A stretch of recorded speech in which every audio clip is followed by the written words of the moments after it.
கூண்டோடு மாட்டிய திமுக, அமித்ஷா கையில் மொத்த லிஸ்ட். அடுத்த ஒரு வாரத்தில் நிகழ இருக்கும் சம்பவம்.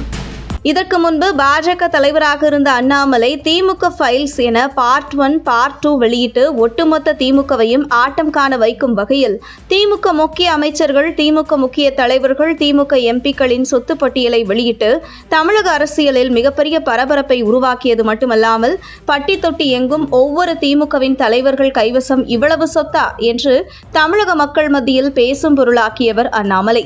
அதனைத் தொடர்ந்து அடுத்தடுத்து திமுகவுக்கு எதிரான ஆட்டத்தை தீவிரப்படுத்திய பாஜக அமைச்சர் செந்தில் பாலாஜியை சுமார் 1 வருடம் ஊழல் குற்றச்சாட்டில் அமலாக்கத்துறை மூலம் சிறையில் அடைத்தது.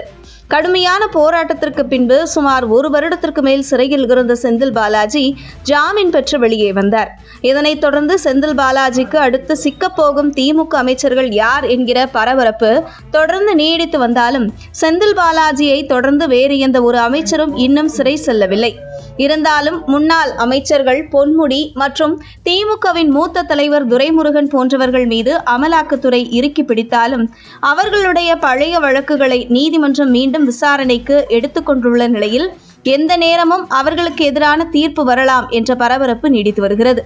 இதில் உச்சகட்டமாக சமீபத்தில் நடந்த டாஸ்மாக் ஊழல் திமுகவின் அஸ்திவாரத்தை ஆட்டம் காண வைத்திருக்கிறது.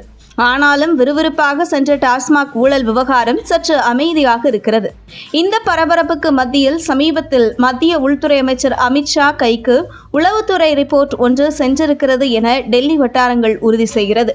அதாவது திமுக அமைச்சர்கள், திமுக சட்டமன்ற உறுப்பினர்கள், திமுக நாடாளுமன்ற உறுப்பினர்கள் மற்றும் திமுகவின் முக்கிய தலைவர்களில் யார் யாருக்கெல்லாம் அயல் நாடுகளில் எவ்வளவு சொத்து இருக்கின்றது மொத்த டேட்டாவும் உளவுத்துறை மூலம் அமித்ஷா கைக்கு சென்றிருக்கிறது.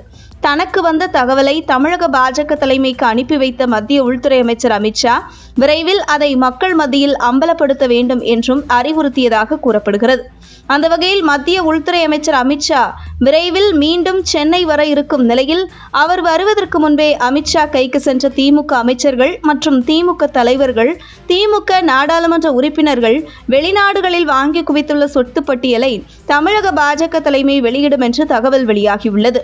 அந்த வகையில் அண்ணாமலை வெளியிட்ட திமுக ஃபைல்ஸ் போன்று இது மிகப்பெரிய விவாத பொருளாக மாறும் என்று கூறப்படுகிறது. மேலும் இதை வெளியிடுவது மட்டுமல்லாமல் அடுத்தடுத்து இது தொடர்பாக அமலாக்கத்துறை மூலம் மிகப்பெரிய நடவடிக்கைகளில் சம்பந்தப்பட்ட திமுகவினரை குறிவைத்து களமிறங்க அமித்ஷா திட்டமிட்டுள்ளதாக தகவல் வெளியாகிறது.